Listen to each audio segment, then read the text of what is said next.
I was doing research for an upcoming video on Project Veritas, one of many on my channel as is quickly becoming the case, and I ended up stumbling across something which completely diverted my attention. As it happens, I was watching InfoWars, a show which is a bit like The View or Loose Women, but for men. This week's episode featured Zach Voorhees, an ex-Google insider who'd been featured in a Project Veritas video, sharing his personal experience of what it had been like to work at Google. I'm going to play you the clip that started it all, the inciting incident that sent me on a journey of intrigue and discovery. I want to ask a question to the audience. Who is the Tavistock Institute, and what did they have to do with the Beatles? I had no idea. Who are the Tavistock Institute and what do they have to do with the Beatles? A Google search of the words Tavistock Institute showed me the profile of a fairly unremarkable not-for-profit organisation based in London. But when I went on images, I saw the cover of a book which displayed the title Tavistock Institute, Social Engineering the Masses. So I got the book, I read it from cover to cover, and what I discovered within its pages was a remarkable theory which sought to explain every event of modern human history, from the early 1900s to our present day. It was the story of humans losing their freedom to an elite class of oligarchs who brainwash us every day to stop us learning the truth. And these tyrannical overlords, they'd been behind so much stuff. The counterculture revolution of the 60s, war in Vietnam, Watergate, MTV, Facebook, and yes, the Beatles. By the time I'd finished reading the book, I knew the video I'd been making on Project Veritas would have to wait. A Tavistock video was the one the world urgently needed to see from me. But if you happen to be a big fan of this book and the Tavistock theory in general, I should warn you in advance that you might not like what I have to say, because in spite of the numerous pieces of evidence presented in this book, the further I read, the less convinced I became. This is a video about everything I found wrong with the Tavistock theory as conveyed through this book, and I'll be highlighting the parts where I feel it fails, and fails disastrously at that, to deliver a persuasive and coherent narrative. I'm going to be laying it all out in this video. Tavistock, the Beatles, and beyond. You wanna see how deep the rabbit hole goes? Strap in, home slice.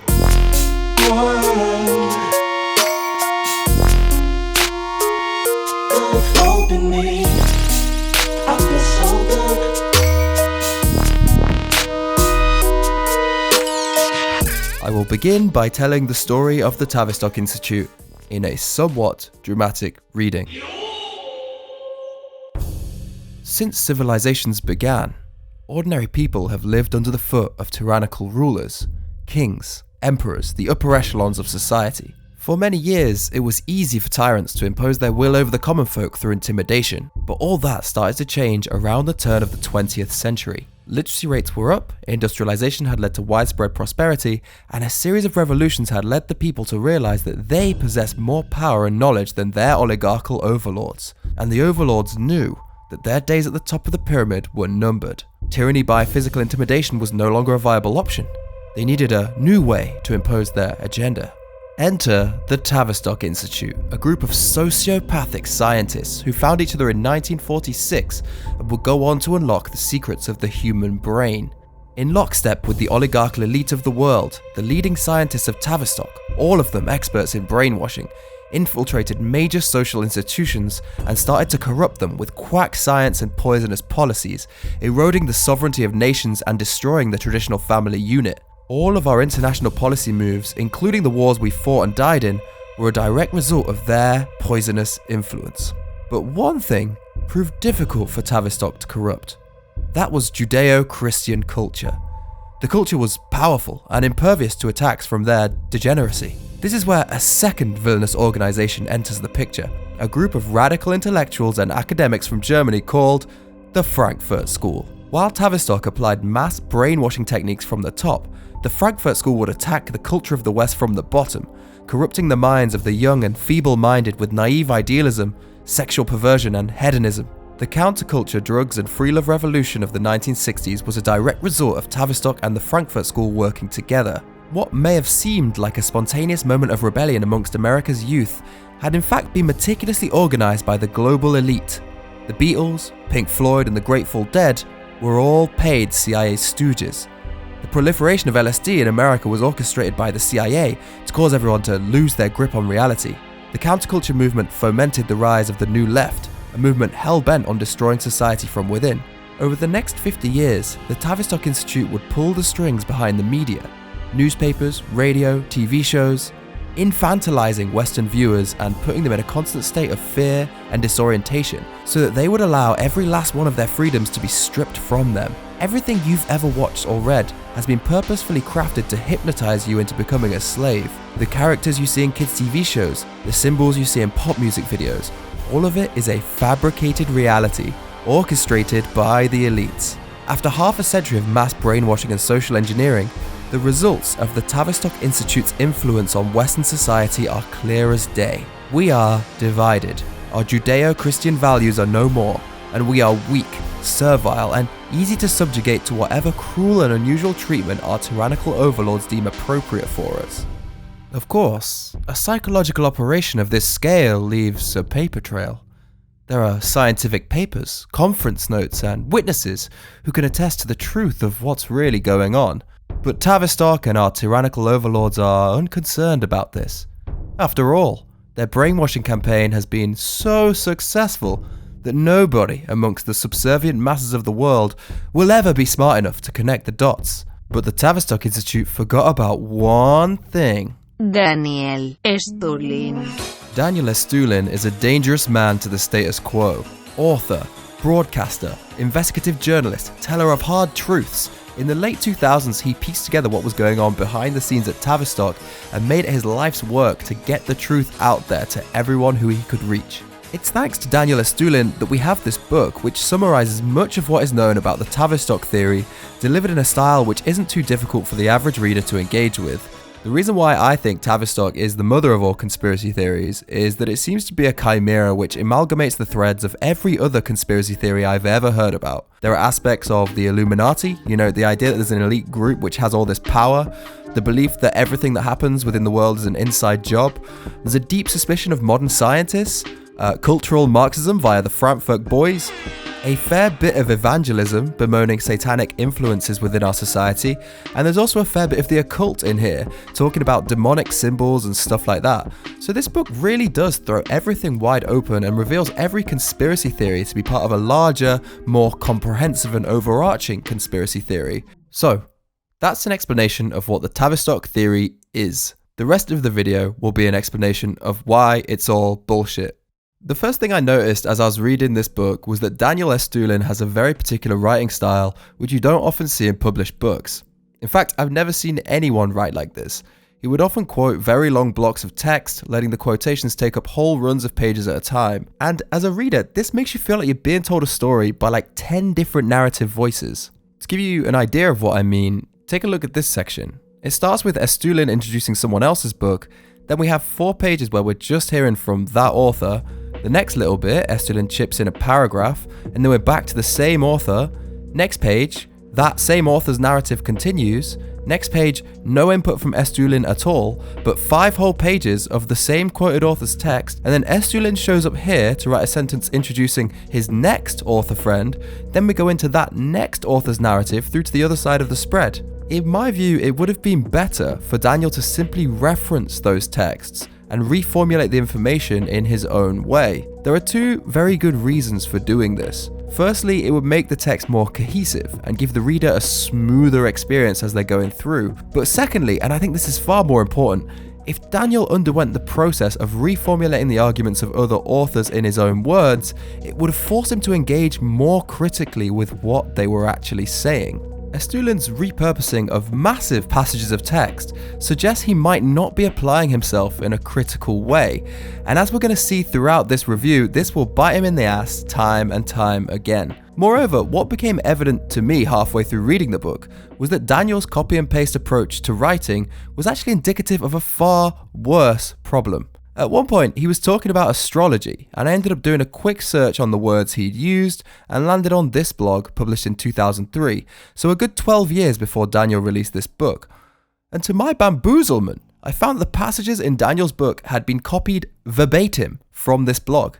There's a reference number here, this little 65, but that doesn't link to the blog, so what we're looking at here is actually textbook plagiarism. Once I'd found this one example, I grew curious about the rest of Daniel's book, so I started proof checking random passages as I was going through, And the sheer scope of what I found was really something. Page 54, text copied from an article by Lynn Marcus, no attribution. Page 88, text copied from a book by Peter Lavender, no attribution. Page 94, more text copied from Peter Lavender, no attribution. Is there any plagiarism on this page? Why, yes there is. And this one? Well, yes of course. And what about this one? Well, Daniel has made an effort to change the words a bit here, but the text is still remarkably close to Robert Zubrin's article where the words have been stolen from. And you know, it got to a point where I stopped thinking, am I going to find any more plagiarism? And started thinking, has Daniel Estulin actually written any of this himself? This solidified the sense I already had that there was something fundamentally lacking in Daniel Estulin's critical approach.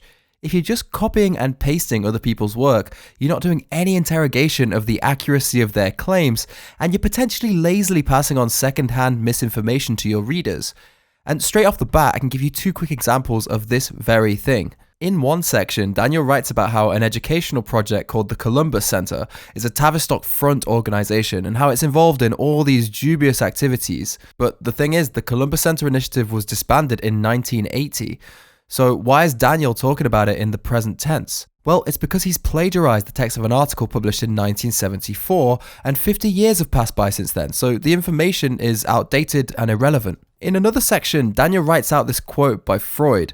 "The mass has never thirsted for truth," Freud wrote, referring to crowds of raw minds swayed by elementary needs. "They demand illusions and cannot do without them." But here's the thing. When Freud wrote this in Mass Psychology, he was merely citing the ideas of another author, Gustave Le Bon, who wrote something very close to that quote Estulin uses 30 years earlier in his book, The Crowd, A Study of the Popular Mind. So why has Daniel framed this quote as if it's Freud's own?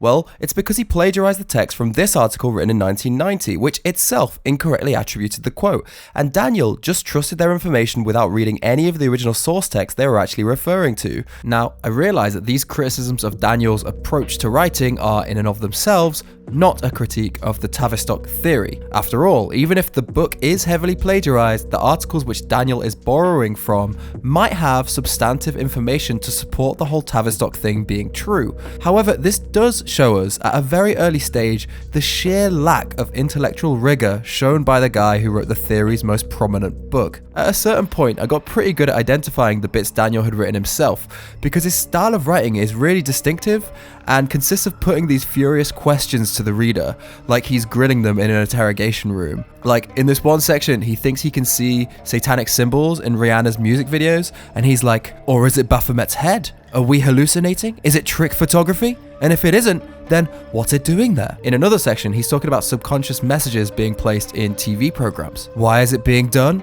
To dumb you down, to brainwash you, to turn you into a touchy-feely adult with infantile tendencies so you don't get in the way of important people doing too much thinking on your own. Think about it. And near the end of the book, Daniel is talking about the brainwashing of children, and he asks, how many people realize that the Mickey Mouse Club was a sinister experiment in mass brainwashing of children through television?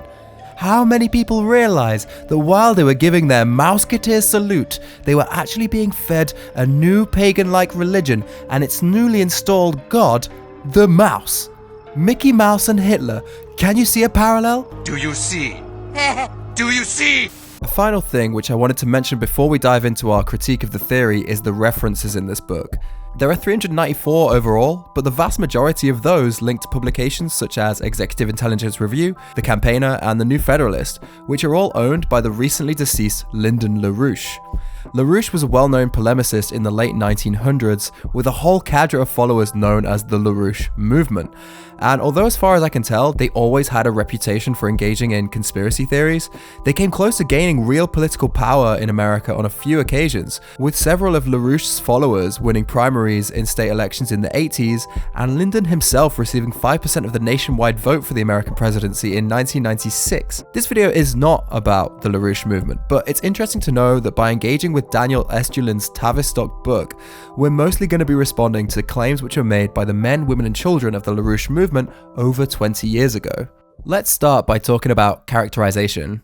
Whenever Daniel introduces someone new to the text, he immediately assigns them a pejorative label, and this is especially true of people who are members of the Tavistock Institute. Kurt Lewin, one of the founders of pop psychology, is introduced to the text as someone who has no political differences from Hitler, despite him being a Jew who had to flee from Germany during the Second World War. John Rawlings Rees, the head of the Tavistock Institute, is described as the Grandmaster of Psy-War, and Eric Trist, another Tavistock researcher, is described as a Rockefeller-sponsored Reesian fascist. Of course, this name-calling alone would not be sufficient to convince readers of Tavistock's inner fascism, so Daniel then presents direct quotations from speeches, essays, and research papers which these individuals have published, and holds these up to his audience to show that all the negative characterizations he makes are justified. In the opening section of the book, Daniel establishes the head of the Tavistock Institute, John Rawlings Rees, as someone who opposes the interests of the working class and wants to see them subjugated to his authority. Daniel writes that Rees believed there must be a complete transformation of society according to rational selection, and includes a quote from Rees's book where Rees laments that workers don't see reality his way. Daniel goes on to assert that Rees must think that anyone who disagrees with his elitist worldview is neurotic and mentally ill. Let's begin by dissecting the quote Daniel features here, and we will immediately unearth a deceptive feature of Daniel's approach in general. The first part of the quote, which is written here, "Many don't see reality this way, including most workers who believe," those are not words that John Rawlings Rees has ever said or written. We can look back at the article Daniel plagiarized this from and see the words Daniel featured in his book are the pontificating meanderings of a random LaRouche journalist, not John Rees himself. What Daniel Estulin has done is taken the words of the LaRouche journalist, put them in quotes, and then dishonestly presented it to his readers as if it's a direct quote from John Rees. The rest of the quote is real. It's from a passage in Rees's book where Rees is describing some psychometric tests which he devised for the British Army during World War II, which ended up being used for the selection of officers. Rees writes that although there is a feeling abroad that any method of selection is part of an evil capitalist plan to get more out of workers, his main concern is just making sure that individuals in the army are given jobs which they are suited to, that allow them to have greater happiness and better health. In fact, John Rees's psychometric tests allowed more working class soldiers than ever before to become officers, because now they were being tested on aptitude alone rather than being judged on their social class, which had previously been the case. So, to summarize, John Rees's quote was mischaracterized by a LaRouche journalist, but still correctly attributed as far as where they placed their quotation marks, but Daniel Estulin has wholesale fabricated a fake John Rawlings Rees quote to make his readers believe that John Rees was voicing disdain for the working class, when in fact, Rees's actual quote had nothing at all to do with the working class. For most non-fiction authors, a mistake of this magnitude would be mortifying, and I imagine they'd be falling over themselves to issue a retraction. However, in Daniel Estulin's book, the fabrication of quotes is such a constant, shameless feature that it's clear that this is a deliberate tactic. Daniel quotes Gustave Le Bon saying that people in crowds lose their inhibitions and moral standards, and that man has returned to his animal roots. Gustave Le Bon never said or wrote any of these sentences. It's a LaRouche journalist's personal interpretation of what his work secretly means. In Theodore Adorno's essay, Introduction to the Sociology of Music, we're told that there's a quote about programming a mass culture as a form of extensive social control. But again, the Adorno quote doesn't exist. Daniel has copied and pasted other people's words and dishonestly presented it as a direct quote from Adorno. Tavistock researchers called Tristan Emery said, "Such a group becomes easy to control and will docilely follow orders without rebelling." No, they never said this or wrote anything like this. Those are words which Daniel has stolen from John Coleman, and Coleman himself isn't even trying to attach the quote to Trist and Emery. Daniel plants another quote from Tristan Emery on the next page about repressing reality. It's also fake. Daniel even attributes a false quote to Carl Jung, one of the most widely read psychoanalysts of all time. How on earth does Daniel expect his work to be of any value if he's not responding to things people have actually ever said or written? Imagine if my critique of Daniel's book consisted of me making up quotes Daniel said and then responding to those fake quotes. "Society can only thrive if the working class eat their own feces," writes Daniel Estulin. Daniel, that's disgusting. People deserve to eat food, you wicked man. What would be the point of doing that? It's so stupid. So, to sum up, Daniel's characterization of Tavistock figures and other prominent intellectuals who he sees as being part of their brainwashing agenda consists of 1. Calling them names, and then 2. making up fake quotes they never wrote or said. This is not a very convincing strategy for readers such as myself, who would like to see a bit more evidence than name-calling and lies. Next up, we're going to talk about an issue with the Tavistock theory, which really gets to the core of what's wrong with most conspiracy theories, and this is false conclusions being drawn from wild interpretations of fairly unremarkable stuff. Like any polemicist, Daniel often works from real documents and true events, but then jumps to some mad conclusion. My approach in this section is largely going to consist of giving details and context, which make a lot of Daniel's fanciful extrapolations untenable. In the first section of the book, Daniel talks about the Tavistock Institute having a fascistic plan to drive Western populations to psychosis through the use of radical disruption and shock troops, and he says that they're going to force everyone to have mental treatment against their will, effectively foreshadowing the secret Tavistock mass brainwashing plan, which is the premise of the whole book. He presents 3 pieces of evidence for this. Firstly, a quote from John Rawlings Rees, where Rees talks about deploying shock troops all over the nation. Secondly, a quote from Rees saying that Tavistock will give treatment to people from every social group even when they do not wish it. And thirdly, a document from Tavistock's research unit outlining a plan to deliver a series of psychological shocks to the nation so that everyone becomes unable to make their own choices.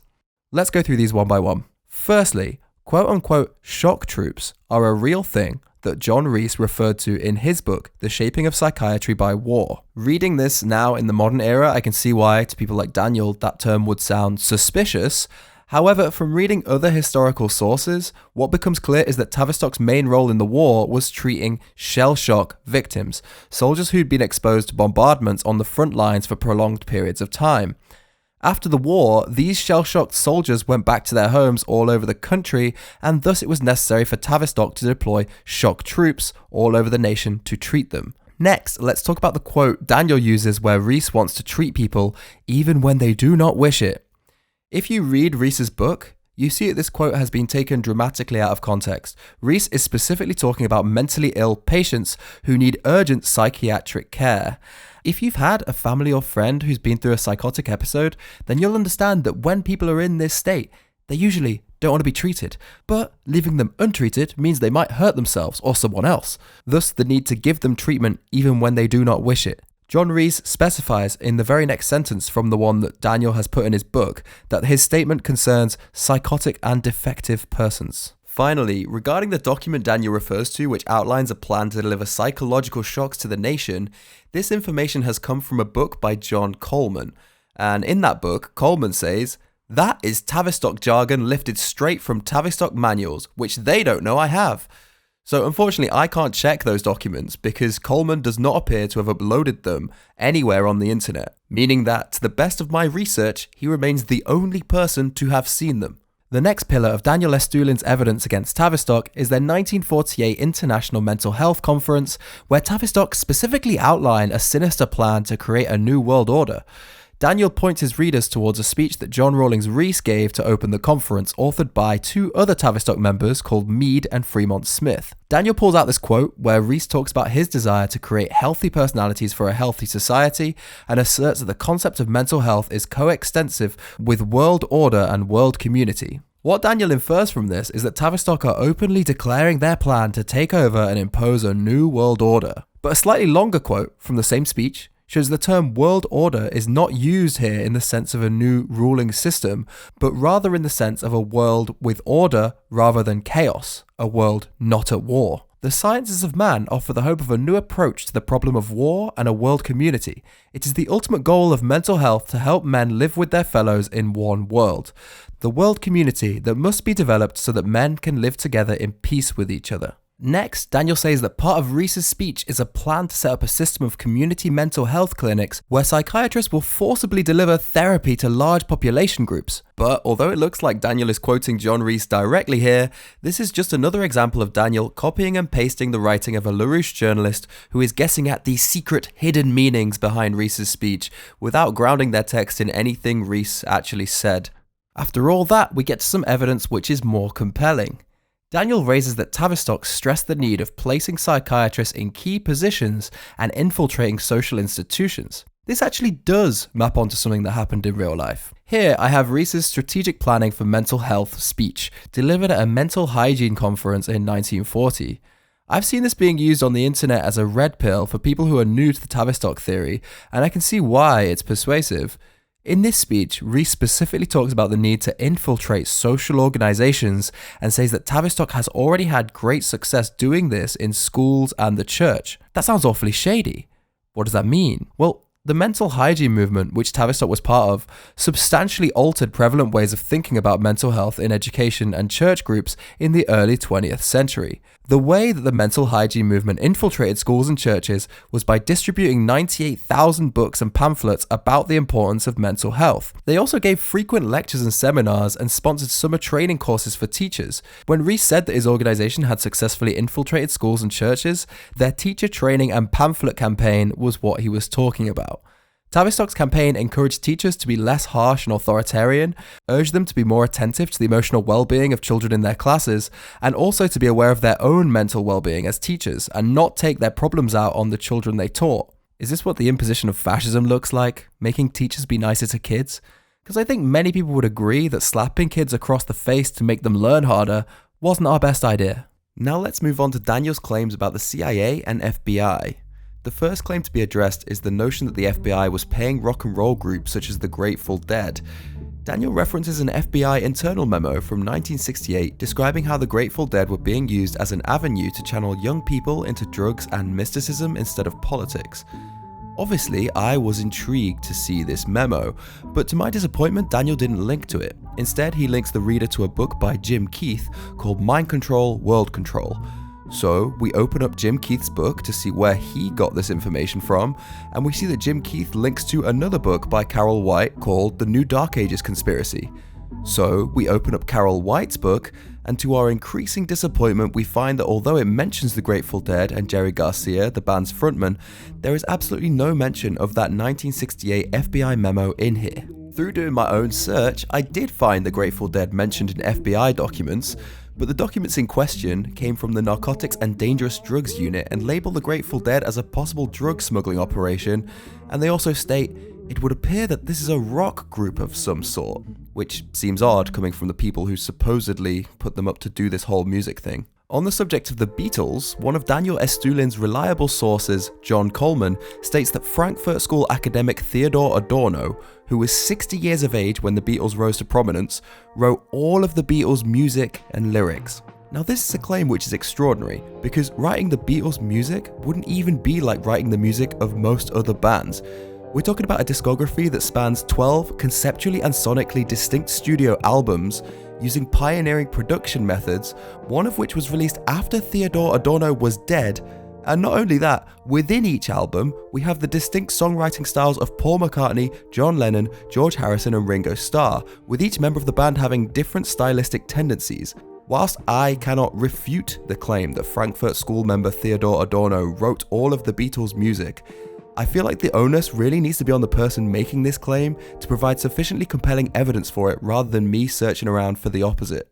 The other claim Daniel makes about the CIA is that working on behalf of the Tavistock Institute, they distributed and popularized LSD amongst the American population to catalyze the counterculture revolution of the 70s. Regarding Daniel's claim that the CIA were the ones who proliferated LSD in America, there's a problem with the timeline he presents to his readers. In 1947, before the CIA ever got wind of what LSD was, the Swiss chemists who discovered the drug were offering it free of charge to research institutes around the world because they wanted as many people as possible doing studies on it and sharing their data. Remember that at this point, the word hallucinogenic didn't even exist. It wasn't even part of our vocabulary. Scientists were looking to LSD as a novel trial drug which might help them learn more about schizophrenia, which they thought the drug simulated a mild version of. LSD subsequently arrived in the US not via the CIA, but via a Viennese doctor named Otto Kauders in 1949. For a good 15 years, there were no laws against LSD, and research institutes were free to do whatever they wanted with it. So you can imagine how quickly people around the US started catching on to what is objectively the best drug ever invented. It's also around this part of Daniel Estulin's Tavistock book that he starts tripping over himself with all the threads of different conspiracy theories he's trying to spin. At the same time as he's claiming that Tavistock and the CIA proliferated LSD in American society, he's also telling his readers that Tavistock and the Frankfurt School controlled all forms of media and were using television and newspapers to push their agenda.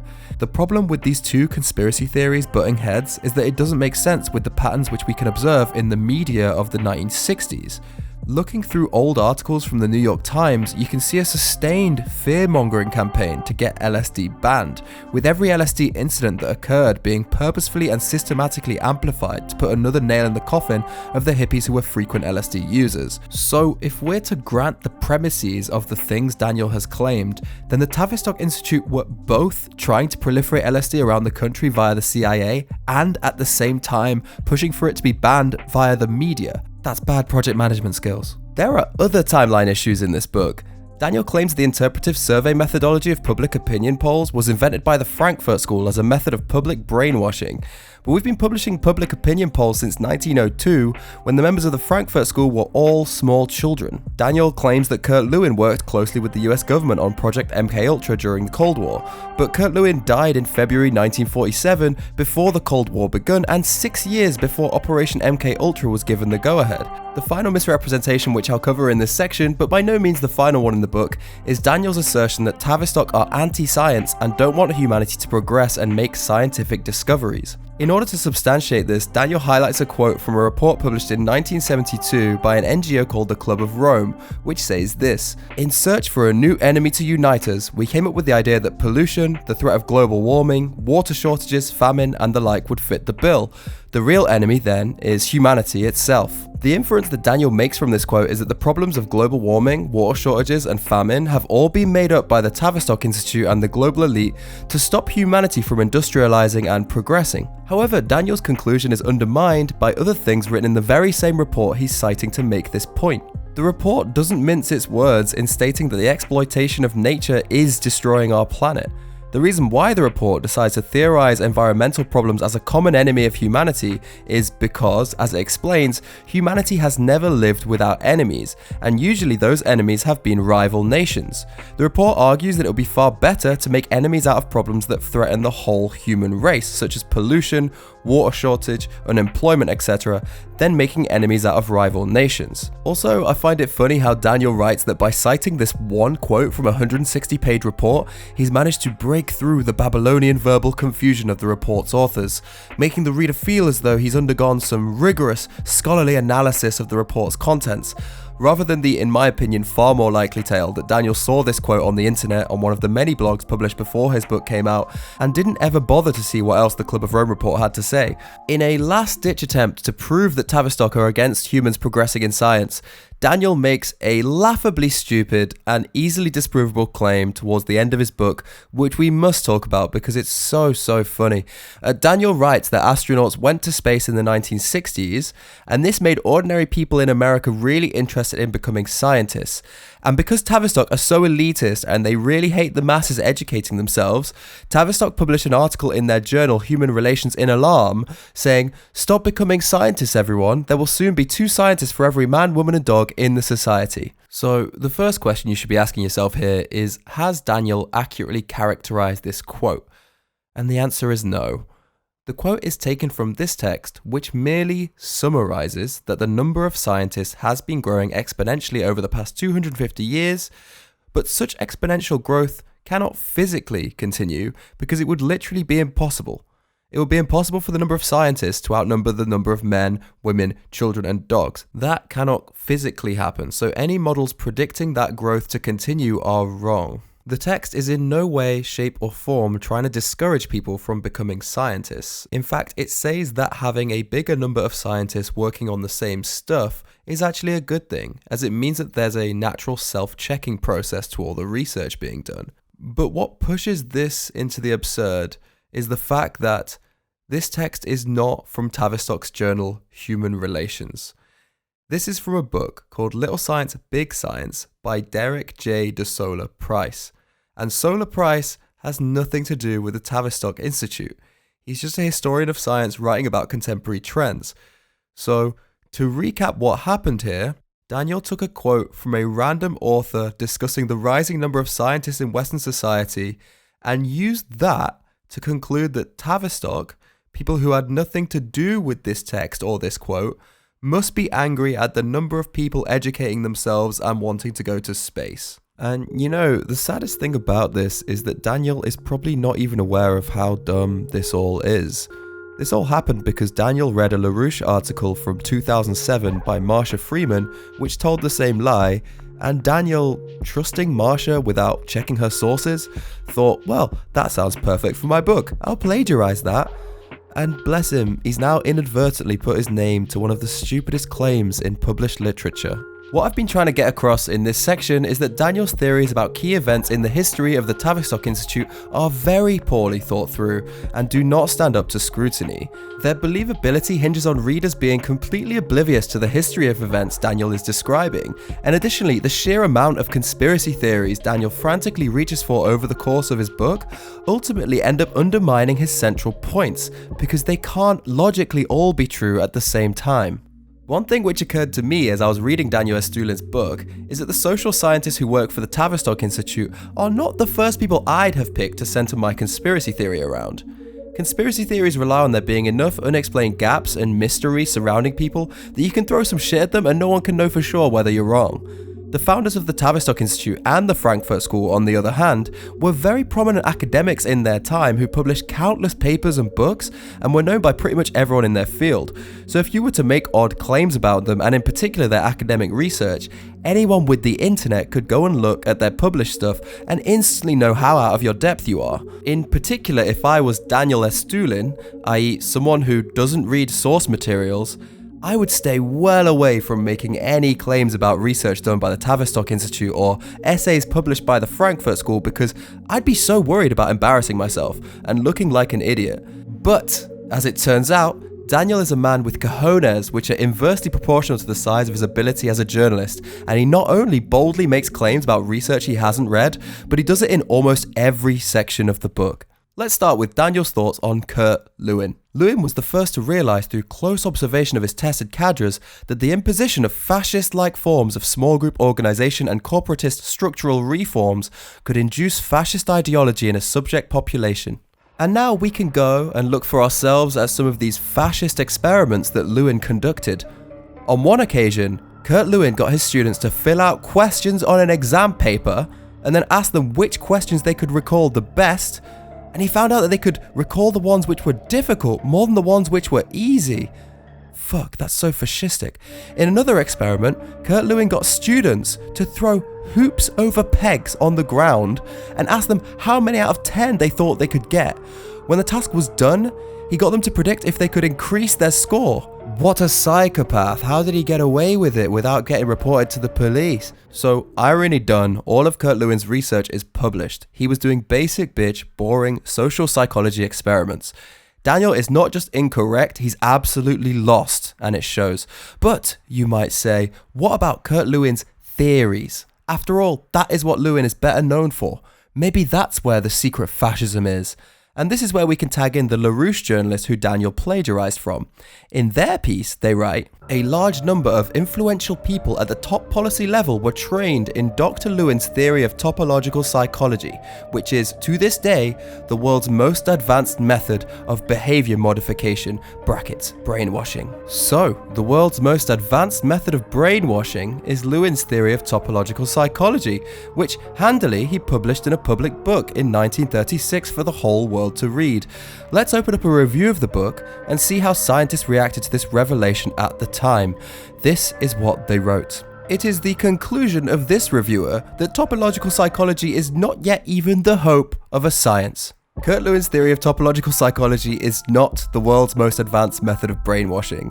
It's a book where Lewin attempted to apply a constructive mathematical procedure to explain the relationship between psychological processes and behavior, and the results weren't that compelling, leading to all of his peers mercilessly roasting him one by one. One scholar said, Lewin strode a gigantic misstep in formalizing his system in ugly topological pseudopods. His tool was inadequate to its task. Another academic hit Lewin with this, Lewin Lewin contends that his topology provides the basis for a truly scientific psychology, but many feel that it's merely a novel but cumbersome way of picturing simple psychological situations. Needless to say, scientist number 1 and 2 got sprayed off the face of the earth once Kurt's secret plan of fascism kicked in. One of two things is possible here. Either Kurt Lewin's theory of topological psychology is the world's most advanced form of brainwashing, but every scientist who read it has missed this and just thinks it's a clumsy and ineffectual way of explaining social psychology, or the LaRouche movement and Daniel Estulin are so desperate to find something to pin on Lewin to make him seem like a fascist that they have to resort to making up lies about what his research was actually about. Next up, Daniel is going to attempt to analyze Fred Emery's book, Futures We Are In. Daniel describes Emery as Tavistock's leading media expert. He's the lead brainwasher in charge of the societal transformation which Tavistock have planned. So as you can imagine, we're about to learn a lot about how Daniel thinks the mass brainwashing process will occur. Daniel's analysis unfortunately starts off poorly, as he attributes 2 quotes to Emery that haven't come from his book. When Daniel actually starts talking about what's in the book, what becomes clear is that Daniel doesn't look at it as a theoretical text, but rather Emery telegraphing Tavistock's secret plan to brainwash Western society. Obviously, Emery is so arrogant and confident that Tavistock will get away with what they're doing that Emery has no problem publishing everything about it in academic journals. Daniel says that the book reveals how Tavistock plans to create social turbulence to force society to undergo 3 stages of development. In the first stage, society will become infantilized and animal-like. In the second stage, society's ethnic, racial, and sexual groups will start fighting each other, and a Big Brother-style surveillance regime will take over. And in the third stage, society will become a Nazi regime. For Daniel, this is, in real life, where Western society is heading under Tavistock's secret plan. The way that most scholars interpret Emery's thesis is by looking at the words Emery actually wrote, rather than extrapolating secret prophetic meanings from them. However, even if we were to look at Emery's thesis as a grim prophecy, Daniel has got so many basic details of it fundamentally wrong. Emery theorizes that most modern societies are, by definition, turbulent societies, given that they are richly textured with constantly evolving demands which require adaptive decision-making from people who live within them. So already, Daniel's claim of this text prophesizing that social turbulence will at some point be created is completely wrong. According to Emery's definitions, societies have already been turbulent for hundreds and hundreds of years, given that this is how long we've had institutions and organizations that all push for their own forms of social change. Daniel's understanding of humanity going through 3 stages of hellish developments is also based on poor comprehension of the text. Emery doesn't hypothesize that society will go through 3 stages, but rather that society may end up in one of 3 bad scenarios based on how they respond to turbulence, and he names well-known works of literature to help the reader visualize how these worst-case scenarios might manifest themselves. The first response society might have is superficiality, promoting surface conformity amongst everyone which negates individuality. The second response society might have is segmentation, dividing themselves up into different interest groups, and Orwell's 1984 is named as an illustrative example of what this could ultimately look like. The third response society might have is dissociation, where everyone retreats into their own private worlds and finds small comforts for themselves. Within Emery's theory, society can't go from the worst case scenario of one response to the worst case of another in the way that Daniel Estulin claims, because each scenario is fueled by society acting in fundamentally different ways. Daniel also shows lack of text comprehension when he writes that Emery prophesized that people would become maladaptive. This doesn't even make sense. Maladaptive isn't ever used to describe people in Emery's text. It's an adjective which means the opposite of adaptive and describes inanimate nouns such as strategies, methods, and responses. The way Daniel has interpreted this text as a prophetic 3-stage of hell thing that Emery wants to impose on Western society I mean, how do I respond to this? Does Daniel read the work of Isaac Newton and think Newton was secretly planning to impose gravity on all of us?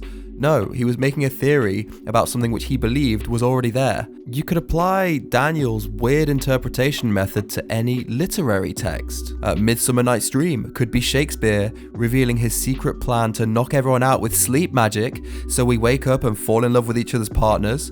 The Life of Pi, obviously Jan Martel's secret plan to destroy the family unit by making us all go out and make friends with tigers instead of starting families. But even beyond the stupidity of interpreting texts in this prophetic pseudo-religious framework, it's obvious that Daniel hasn't even understood the fundamentals of Emery's theory in the first place. So even if Tavistock's secret plan was in there, Daniel would be getting it all wrong when trying to inform his readers about what it is. Tavistock scientists would be like, oh shit, we've been rumbled. No wait, even though our whole secret plan is in this book, Daniel Estulin hasn't comprehended anything we wrote and is actually providing a good smokescreen now for us. And you simply must hear Daniel Estulin's perspectives on Theodor Adorno's culture essays. Daniel writes that drug counterculture was precisely the weapon the Frankfurt School was looking for, and that they used it to transform American culture into a perverse and degenerate horrible thing. And then Daniel writes this. In his 1948 work on the philosophy of modern music, Frankfurt School leader Theodor Adorno argued that the purpose of modern music is to literally drive the listener insane. He justified this by asserting that modern society was a hotbed of evil authoritarianism and potential fascism, and that only by first destroying civilization through the spread of all forms of cultural pessimism and perversity could liberation occur. Daniel's summary of Adorno's essay is wrong, it's unsubstantiated, and like many other parts of his book, it ends up undermining the larger point he's trying to make, tying the Frankfurt School to the 60s counterculture revolution. Theodor Adorno's Philosophy of Modern Music, written in 1949, is explicitly an essay about the music of Arnold Schoenberg, a composer who was groundbreaking in his experimentation with atonality, meaning he made musical pieces with no traditional key or tonal center, two conventions which Western society had long assumed to be mandatory in classical composition. He was like the Aphex Twin of the interwar period. In his essay, Adorno argued that tonal classical music had become so embedded in Western society that people perceived it as an object of home decoration rather than an art form. And as a result, people had become accustomed to avoiding critical engagement with music in general, making it into background entertainment. By contrast, Schoenberg's atonal music, with its rejection of conventions the listener was expecting, literally forced engagement from people, and was therefore, in the eyes of Theodor Adorno at least, a higher art form of music. I think anyone who listens to stuff like grindcore or esoteric forms of electronic music can understand this argument. There's music that's not conventionally nice to listen to for most people, but therein lies its whole appeal. Regarding Daniel Estulin's reading of this text, that Adorno wanted to spread serialist music to destroy Western culture, I mean, Adorno is just talking about music. It's not that deep. He's not saying, we can use this crazy music to collapse the government and rah rah rah. He's just vibing to his favorite artist. And Daniel's total ignorance of what's actually written in this text becomes glaringly apparent when Daniel uses it as a basis to claim that the 60s counterculture revolution was the cultural change Adorno wanted to see. You see, Adorno's criticism wasn't just against classical music, but against harmony in general. He hated the pop music that young people listened to and what he called the sleek statistical procedures of the hit tune industry. Is Daniel really trying to argue that Theodor Adorno, who hated music which was defined by the constant repetition of very few chords, found what he was looking for in the music of the Grateful Dead?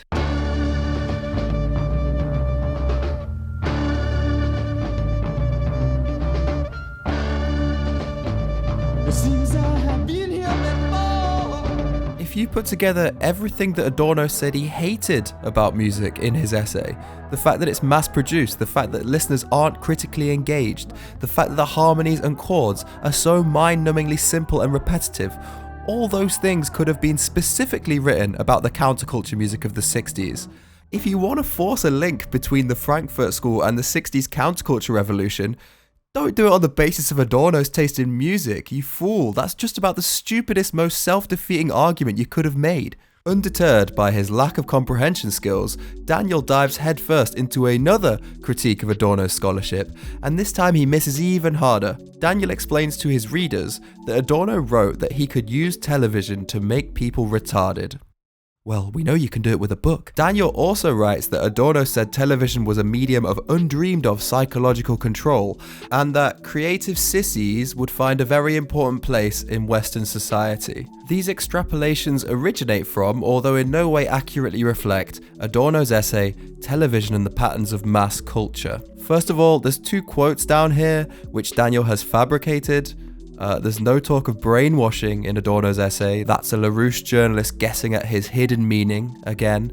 The quote saying, television is a medium of undreamed of psychological control, is also a fabrication, but this time it's the original LaRouche journalist who Daniel plagiarized from who did the fabricating. The correct quote from Adorno is that all modern culture is a medium of psychological control. It appears the journalist has edited it to say television to better suit their narrative. Adorno does not say that creative sissies are going to rise up in society. He talks about the fact that artists on TV are often portrayed as weaklings, sissies, and homosexuals, which isn't representative of reality because anyone could be an artist. Does Adorno argue that he can use TV to make people retarded? No. He says that people need to be aware of the subconscious messages in television shows so that we don't become passive victims to them, a point which I'm pretty sure is the foundation of Daniel's whole conspiracy theory. So Daniel might actually enjoy Adorno's essay and agree with a lot of it if he would only read. Damn it, why won't it read? So, each academic text referenced in Daniel Estulin's book is a dangerous landmine which threatens to destroy his whole credibility, and yet he so willingly throws himself onto each and every one of them that you have to wonder what goes through his head when he writes these things. Texts are misunderstood, they are irrationally interpreted as people telegraphing secret fascist plans when they're just writing academic theories. But the biggest problem of all is that Daniel shows no interest in reading the very texts that are the foundation of his conspiracy theory. If he did that, he could at least make up more believable stuff about what's in them, but his whole approach is just so lazy.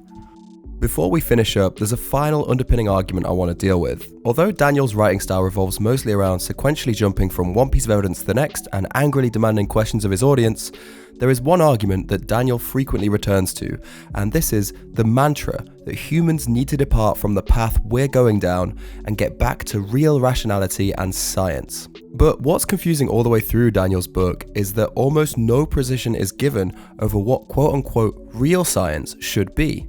Daniel makes clear that he thinks the social sciences are pseudoscience, astrobiology is touchy-feely environmental irrationalism, psychoanalysis is Freudian claptrap, cybernetics is a sinister attack on the epistemology responsible for mankind's development and survival. The vast majority of scientists brought up in the book are described as kooks, and isn't it strange that Daniel would describe Tavistock's research as pseudoscience, because isn't the whole premise of the book that Tavistock successfully used it to brainwash the whole of Western society, so isn't he undermining the whole point of his conspiracy theory here? Anyway, I didn't think Daniel was going to get around to articulating his own vision for what science should be, beyond the vague abstract suggestion of real science existing somewhere but humans being blind to follow it because we've been brainwashed and all that stuff. But then I got to the final section of Daniel's book, and I had the pleasure of reading Daniel attempting to define what quote-unquote real science should be, and it's exactly as enlightened as you'd imagine. The essence of science are the methods by which discoveries are made, called the method of hypothesis, developed in ancient Greece. The core of this method is the belief that the laws of the development of the universe are coherent with the human mind's own notion of lawfulness, so that the truth of the universe is fundamentally knowable to man. Daniel then disparages Aristotle, by contrast, for breaking the universe down into a collection of objects and assuming that ideas occur in a space devoid of reality. So Daniel's synopsis of what science should be, on the face of it, appears to be an embrace of Plato's rationalism and a rejection of Aristotle's empiricism. The first and most obvious thing to notice is that for someone who laments the use of quote-unquote Babylonian verbal confusion by other authors, Daniel sure can construct a turd sandwich of a sentence himself. The way he's put this argument is stupidly overcomplex for the simple idea he's trying to get across, and as you might have guessed, the reason for the wordiness of this passage is because it's copied and pasted from parts of a LaRouche article Daniel has read, and he's just sort of rammed bits of this article together, making whatever argument existed in the former piece lose all of its coherency and flow. Let's just deal with this argument as if Daniel made it himself. It's really odd that after decrying so many forms of modern science throughout his book, Daniel goes all the way back to ancient Greece to pull out some supposed essence of what science is supposed to be. Science as we think of it today has moved on so much from everything that was written back in ancient Greece that the comparison is stupid on the face of it. However, ironically, of all the people writing back then in those times, Aristotle, who Daniel randomly disparages, was the closest to developing the modern scientific method we use now. The idea of empiricism, piling small observations of objects, one on top of the other, and using the cumulative knowledge of all those things to identify trends, that's how we got to all the best scientific discoveries of the last 250 years. It's fascinating that Daniel presumably has all these readers nodding along with his points about his ideological adversaries being unscientific and irrational, and then we get to this end bit of the book and find out that Daniel all along had no idea what modern science actually was. I would really enjoy it if we could all start a GoFundMe and get Daniel sent to some kind of science conference and watch him explain to scientific researchers that what they do is a betrayal of the essence of science. You see, instead of doing empirical studies on all these different objects, you guys should just assume the truth of the universe is fundamentally knowable to man. They don't be like, what? What science do you study? Another question which occurred to me all the way through the book was, if Tavistock are so powerful and in control of all of our information sources and media, why on earth would they publish all the details of their secret plans to take over society in public documents and journals and stuff in a way which is so obvious that someone as vapid as Daniel Estulin can put it all together? Well, Daniel has anticipated such an argument and he writes a response. He explains, "The truth of the matter is that secret societies love to hide things in plain sight." So that's that loose end tied up. Now, there is plenty more to critique in Daniel Estulin's book, but I realised quite soon into doing my research that if I responded to each and every point in this video, I would quickly end up with a video of a length that I'm convinced even Mawless fans wouldn't be able to watch, so I think we're going to have to draw the line here. To sum up what I believe are the core problems with Daniel's book: 1. Almost the entire thing is plagiarised, with Daniel not having checked the validity of any of the claims made by his source text, or having even read the source text. 2. People are labelled as fascists based on fabricated quotes, which Daniel knocks together from LaRouche journalist mischaracterizations and dishonestly presents them to his audience as if they've come direct from the sources, which again, he hasn't read. 3. False narratives are spun by omitting historical context through the submission of offhanded quotes and isolated lines of text from random speeches. 4. Author is woefully ill-equipped to deal with academic theories and principles, and Daniel treats them as if they're biblical prophecies or tarot cards, an approach by which one could get literally any meaning out of any text. 5. Constant appeals made to science without any understanding of what the modern scientific method is, as demonstrated by Daniel's strange appeals to the ancient Greeks at the end of the book.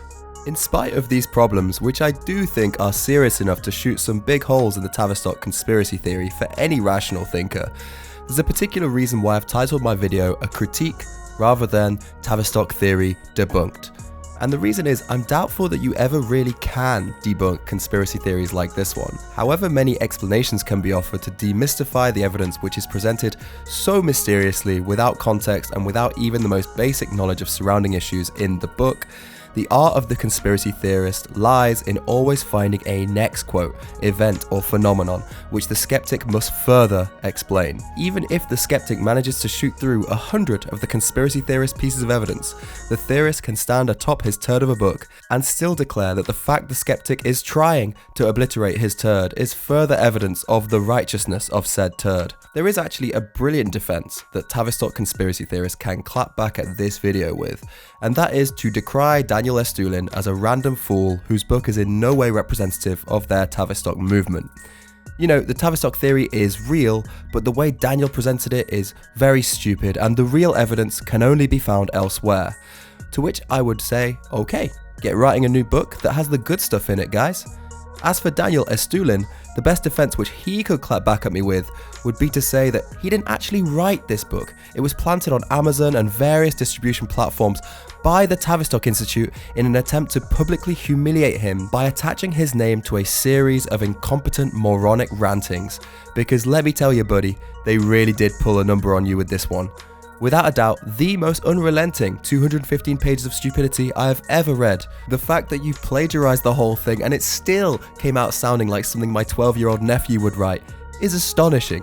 That being said, although it's easy to laugh at Daniel and his theories, let's not forget how we got here. Why are there so many people that are in this state of mind? And the answer to that is a process called ideological subversion, which is an agenda-driven toolkit of mind control. If you want to research this yourself, who is the Tavistock Institute and what did they have to do with the Beatles? When you look at their involvement, what you'll see is that a lot of these, what we thought were organic cultural movements, were actually designed by social engineers to capture the youth of America.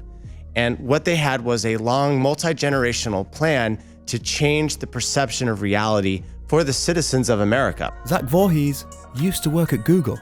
He can't be that stupid. And yet, he appears to believe in the Tavistock theory 100%.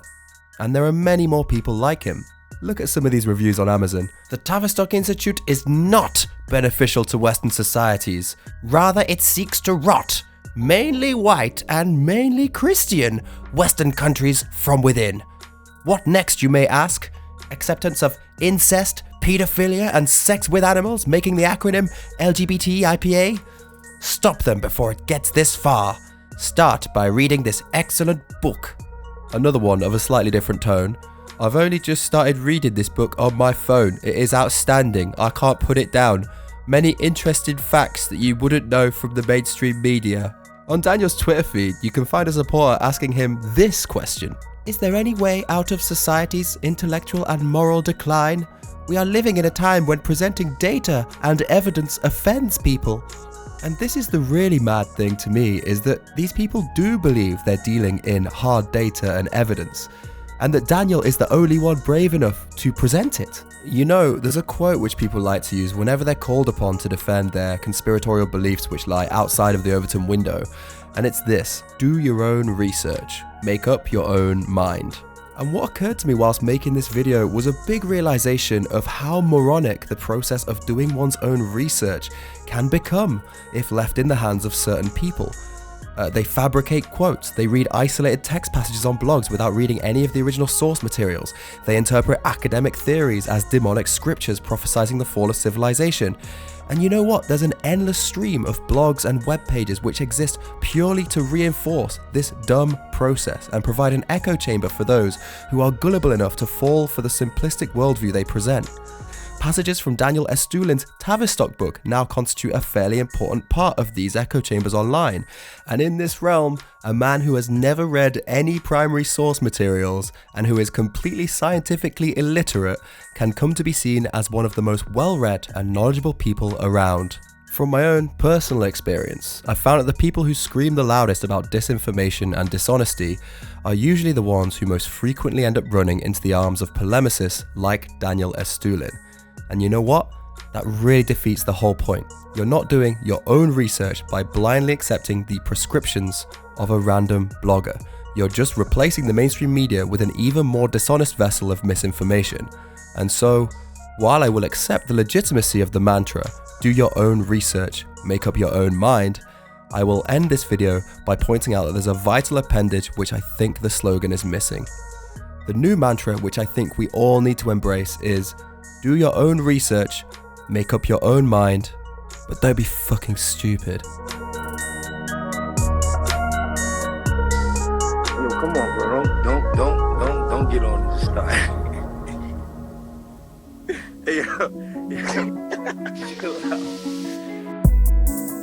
Yes. If you're still here, thanks for sticking around to the end of my vid. I really appreciate it. Beaming across the screen right now is a list of the baddest peeps who send me funds on Patreon and give me the motivation I need to invest significant time and energy in reading long-ass books which I end up strongly disliking. All of these people, safe as fuck, thank you so much for the money. Especially when perhaps I don't get as many views on videos as I would have hoped for. The fact that I always get a few new peeps jumping on board my Patreon train is very encouraging and makes me feel very happy, so yeah, big ups. As I mentioned early on in the video, this particular vid was not one I originally intended to make. I heard about the Tavistock theory whilst doing research for part 4 of my long-running Project Veritas series. So then I got stuck into Daniel Estulin's book, and you know what? I didn't want to just dismissively cast the whole Tavistock theory aside by labeling it as a conspiracy theory and leaving it there. I always think that's an incredibly ineffectual way to deal with conspiracy theorists. I thought it'd be better to systematically go through its fundamental misunderstandings, and I wouldn't have had time for such an enterprise in the middle of another video about something completely different. So that's why this whole Tavistock vid became its own thing. Next time on my channel, I'll be getting back on track with my favourite character from the Hardline Republican Expanded Universe, James O'Keefe. We'll be talking about Facebook, Google and that, and some more interesting theories about who is brainwashing us from behind the scenes. I hope everyone keeps well. Thanks again for watching my vids, and I will say bye now. Bye.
Cash, baby.